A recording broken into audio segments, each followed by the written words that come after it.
I do want to go over just for a moment because we just had the conclusion of the Las Alturas hearing, and two things there. I know though you were taken by one. One of them that bothers me is the fact that Mr. Calderhart was never available to give that video link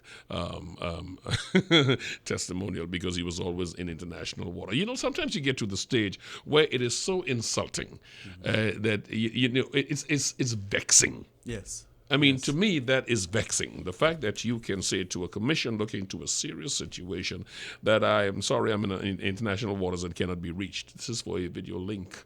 I mean, does that make you as angry as it makes me? Well, I'm not surprised. I was surprised when I heard that Mr. Hart had offered to testify to the commission of You were inquiry. surprised? I was surprised. He did testify at the off inquiry, and of course that did not go well because of course Mr. Mann disappeared before the results could be published. And the last time he did that, it did not go well.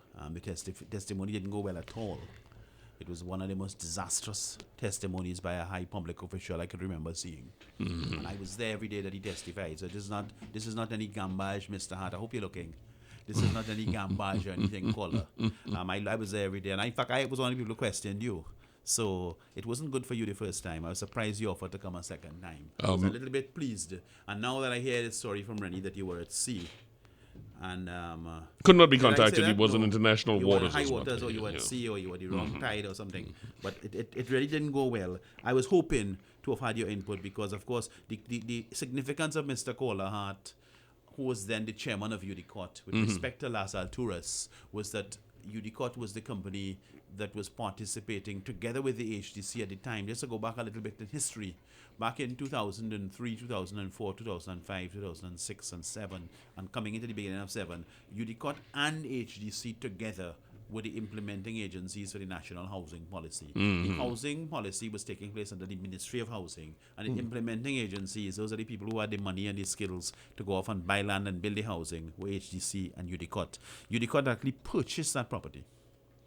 So, in fact, Calderhart would have been in charge of the board that made the decision to purchase that property to build multiple family housing on that hillside overlooking Port of Spain that we now know as Las Alturas, a disused quarry. Sometimes international water can get so high that I look for anything that will save me. In this case, I'm holding on to a raft, a comment made by the judge, Abraham. He said that this does not rule out criminal charges coming out of this later on.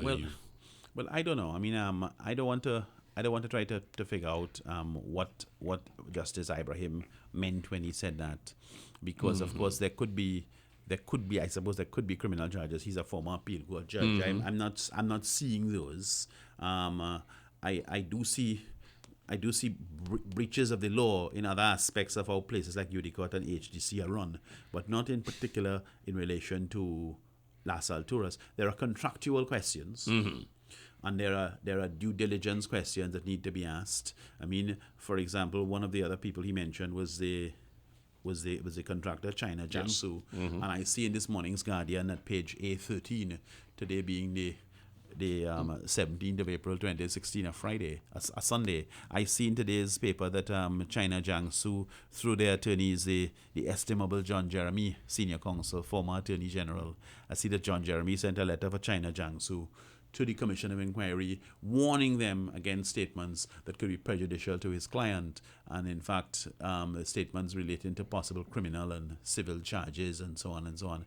And of course, one of the statements that Justice Ibrahim made, he's reported to have said that he was disappointed that China Jiangsu, in the end, never appeared at the Commission of Inquiry. And in fact, they were successful in a High Court action to have a declaration that they were wrongfully named as a party to the Commission of Inquiry, which raises, because they weren't listed in the terms of reference, which were published on the 4th of December of 2014, and it raises a very important question about whether those terms of engagement, the terms of reference for the Commission of Inquiry, were properly drafted. And one does wonder whether there's an improved way for us to draft those terms, because that appears to have been a major oversight that they weren't named in there. But in fact, China Jiangsu was able to prevail in a high court action. But there's no doubt they were the design build contractors, which means that they have legal responsibility for designing and constructing buildings that are fit for purpose, which of course is multiple family housing for our Housing Development Corporation. We now know that 2 of those buildings have collapsed. I don't think the buildings have been demolished yet, but they're structurally unsound. They can't be occupied by families.